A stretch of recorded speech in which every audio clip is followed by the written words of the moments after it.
So you want to buy a plane for less than $50,000. Well, what kind of plane? Well, good question. I already did a video on cool planes under $50,000. Today we're going to be going a little more practical and talk about the best planes under $50,000 for cross-country, backcountry, and old country. Just kidding. And the third category will be just for fun weekend flyers. And maybe the best, probably just the ones that I would buy. Starting with backcountry. No, cross-country. Definitely the toughest to do with less than $50,000. Cross-country befits speed, lifting capacity, autopilots, long range, fancy avionics. First, some runners-up. Bede Bonanza and the Bonanza Viking. Both highly capable and can be found for less than $50,000. However, the ones selling for less than $50K, and they are out there, are the bottom of the barrel. Planes that start out the cheapest don't stay the cheapest after you've owned them for a while. The Grumman AA5 is in this category as well, and so is the Mooney M20C. All great planes, but the nice ones cost more than $50,000. Next runner-up, Sonex. These guys aren't even meant for cross-country, truth be told. They just happen to be good at it. They're very inexpensive to run, pretty quick, and lots available for less than $50K. The last runner-up is the BD-4. Great plane, terribly ugly. Like, ugly. In fact, that's better. It's fast, has good range, good lifting capability, inexpensive. Only major downside is that it's so ugly it'll water your eyes. So then the best cross-country plane for less than $50,000, in my opinion, is the Long Easy. It has the range of a mid-sized jet and the fuel economy of a Prius. It's fast, it's cool, it's the best go-place airplane for less than $50K. We're in a bush plane renaissance. Backcountry flying has very likely never been so popular, thanks, I would say, entirely to YouTube. The backcountry flying videos on YouTube are amazing and paint a very appealing picture. Sadly, most of the planes in those videos cost more than $50K. The rest cost way more. Huskies and Carbon Cubs cost hundreds of thousands of dollars. Even the Kitfoxes and Highlanders you see are usually heavily modified with beefy engines. One single gigantic marshmallow tire costs $3,000. So what about the rest of us regular folks and small YouTubers? Can we go bush flying too? Yeah, some planes definitely look the part. The Tabria and J3 Cub would pass the smell test, but without the horsepower to back it up, the takeoff runs tend to be long. Rand's S6 Coyote can be had for under $50,000, so long as you keep the landing gear and avionics basic. If I was buying a backcountry plane today for less than $50K, it'd be the Zenith Stoll CH701. Yes, it's a tricycle gear, but it has incredible Stoll performance. It's easy to fly, rugged aluminum construction, and inexpensive. Bush planes under $200,000 is another story entirely, but for $50K, the 701 is my pick. Who's to say what the best just for fun airplane is? Aside from me, I guess. Depending what you consider the most fun, there are lots of options in this arena of airplane. For me, the ones that spring to mind are as such. Pitts S1 for starters. Very fun, not quite as relaxing, and I must admit that just for fun flying, it's nice to have a second seat, which S1 does not. Sonex 1X makes a similar case. Ercoupe would be higher on my list if I could fit inside, which I do not. Is that how you pronounce it?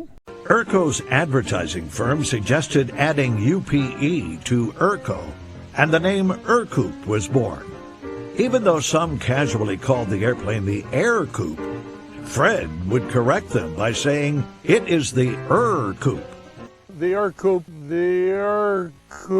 Right. The J3 Cub is a definite contender in this category. Taking a friend on a low and slow sunset cruise in a piece of history is certainly fun. Two planes come very close to winning the fun flyers category, but didn't quite make it. Sea Ray and Osprey 2. Inexpensive to run, light amphibians are a fantastic, splish-splashy good time. They didn't take the top spot though because A, like the VTail Bonanza, Sea Rays you find under $50K aren't really the nicest. Generally, it's a more expensive airplane. And B, Osprey 2 is just too small. Taller and wider pilots need not apply. So where does that leave us? For me, the best way to spend $50,000 on a fun evening joyride is in an open cockpit, biplane if possible, and a tandem two-place to share the experience. The scratch-build biplane market is pretty much permanently depressed, so there are good deals to be had if you can find a quality example. The Acro Duster and Air Camper fit the bill, though for my money, and mostly just because I've always thought they were really cool, is the Hatz CB1 with a radial engine. Putting along on a calm evening, skimming the trees, or the shore, or whatever other nearby terrestrials that haven't managed to overcome gravity sounds like a great way to spend some time. And for $50,000, you could buy a CB1 and have enough left over for a leather helmet and a white silk scarf. That's the best planes under $50,000, in my opinion. If enough of you like this video and subscribe, I'll make another one for under $100K. If you don't, I'll get the hint. Thanks for watching. See you in the next.